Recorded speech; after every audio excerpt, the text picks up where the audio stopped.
Welcome to Navya's world. We're diving into the ocean to meet one of the most incredible marine creatures, the loggerhead sea turtle. The loggerhead sea turtle, or caretta caretta, is named for its large, powerful head, which helps it crush and eat hard-shelled prey like crabs and mollusks.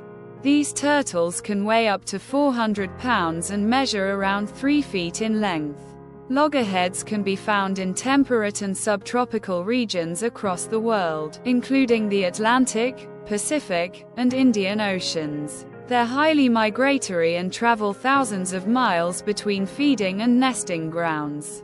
Loggerheads have a varied diet, which includes jellyfish, conchs, and shrimp, but their favorite meals are crabs and other crustaceans. Their strong jaws allow them to crush through hard shells with ease.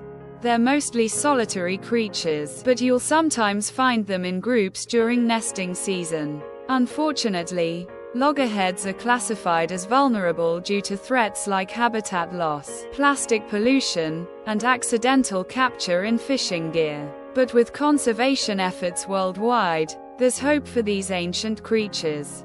Thanks for watching. Be sure to like, subscribe, and turn on notifications for more amazing marine wildlife content.